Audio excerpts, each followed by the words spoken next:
All right, we need to talk some more about Brock Purdy because you wouldn't know it from some of these conversations, but he still is ranked number one in efficiency in the whole league, EPA per play. Purdy's ahead of Josh Allen, Patrick Mahomes, Tua Tagovailoa, Justin Herbert, and you also wouldn't know this is even more impressive. He's in the top five. He's number three in QBR.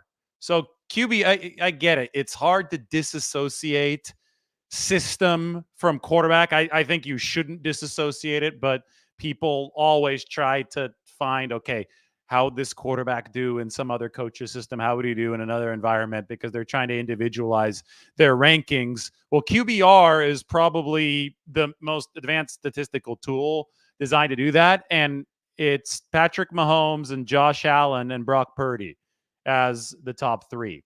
So a lot of people continue to be wrong about Brock Purdy and how he's playing right now. He's had a total of one bad game for the 49ers and one last week. He made a couple mistakes. I get it.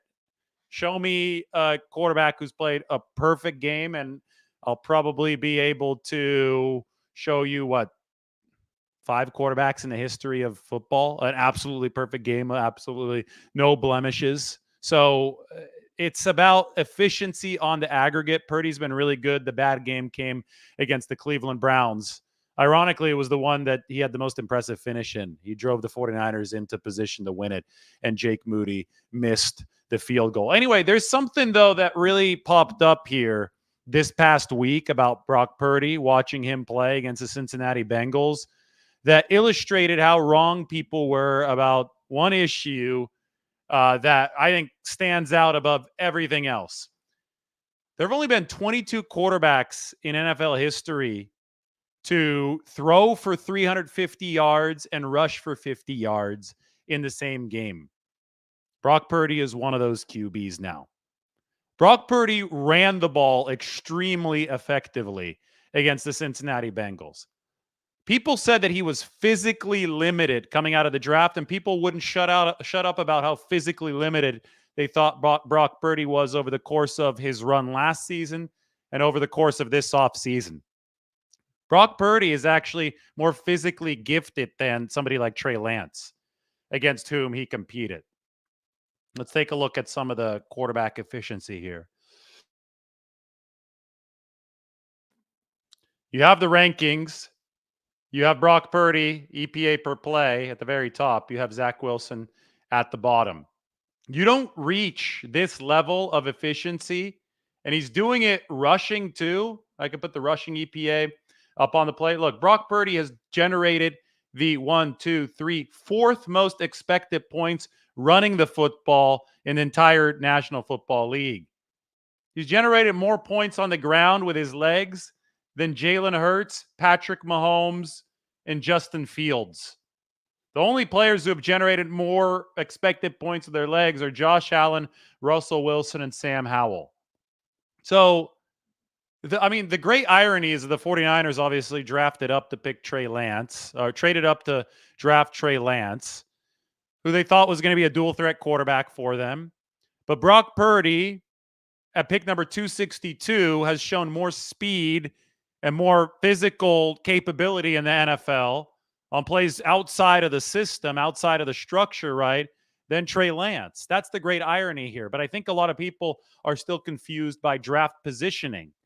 They assume that just because Brock Purdy was found down at number 262, he somehow doesn't have the physical capabilities of players drafted much higher than him. I don't only use Trey Lance as the direct example because the comparison there is an obvious one. The 49ers picked Lance at number 3 and Brock Purdy at number 262.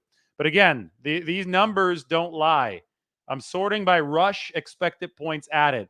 Josh Allen, 24.9. Russell Wilson, 16.5. Sam Howell, 14.6. Brock Purdy, 13.3. More than Hurts, more than Mahomes, more than Fields. Brock Purdy has done more damage with his legs than Justin Fields, than Jalen Hurts, than Patrick Mahomes. Brock Purdy is also ranked number 3 in QBR this season, number 1 in EPA per play. So people were just flat out wrong about Brock Purdy's physical abilities. He's a plus quarterback physically. if you can't trust them on Brock Purdy's speed, and obviously you can't because, again, let's go back to the 10-yard burst. I was saying this last year. His 10-yard burst was 1/100th of a second off of Lamar Jackson's 10-yard burst. That is the split of the 40-yard dash. So in short spaces, Brock Purdy has elite speed. If you can't trust people on evaluations of his speed, and there are a lot of people that think because he was the last pick in his draft, he's not fast enough. You can't trust him on that. And then how can you trust their arm talent evaluations of Brock Purdy? The answer is you can't.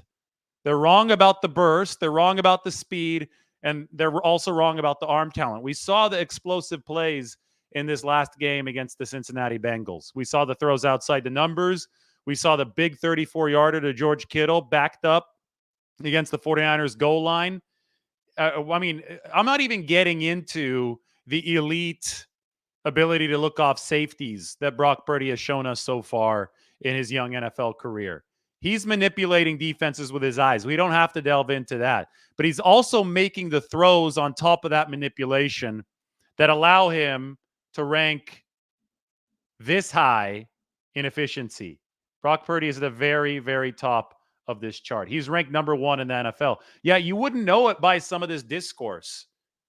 And just because a team loses a couple games in a row, in the 49ers case, 3 in a row, doesn't mean that their quarterback is playing poorly through that stretch. Could also mean that the 49ers have fielded possibly the NFL's worst defense over the past 2 weeks. Then Brock Purdy also suffered the concussion against the Minnesota Vikings. But he came back against the Bengals, and in a way, he was single-handedly keeping the 49ers in the football game against the Vikings and the Bengals. 49ers didn't come ready to play on the defensive side of the ball in either of those 2 games. The offensive line didn't have Trent Williams. Brock Purdy was running for his life. He generated points with his legs. He put the 49ers into position to score with his legs, and he's doing so at an extremely effective level. So this is just a quick thought. People were most wrong about Purdy's athleticism. He's a physically plus quarterback. There's nothing limited about him. And people need to let go of the notion that just because he's not 6'5" means that somehow physically he's a lesser quarterback than many of these other guys playing the position in the NFL. Just not true. Quarterbacks also, I mean, the old 6'5", 220 prototype, I think that's gone out the window in a lot of cases. If you can find a way to deliver through the middle of the line of scrimmage without your throw getting batted down, you'll be fine. And Brock Purdy has made the necessary evolution in his game. He's no longer unnecessarily rolling to the left. He's stepping up in the pocket. He's finding those throwing lanes. Again, top 5 or top 3 in QBR, number 1 in EPA per play, top 4 in points generated with his legs. A couple losses, that doesn't change the quarterback rankings. That doesn't change how good Brock Purdy has been because the losses are on the team. You get credit as a quarterback that you probably don't deserve, and you take blame that you definitely don't deserve as a QB, especially when you look at the context here. Nobody's saying that Brock Purdy is faultless in the 49ers' most recent game, but we're looking at this realistically. Quarterbacks don't play perfect games in this National Football League. This is a team sport, and he's done a whole hell of a lot more than what he subtracted with some of his bad plays. Anyway, a few truth bombs on Brock Purdy. We'll talk to you all soon.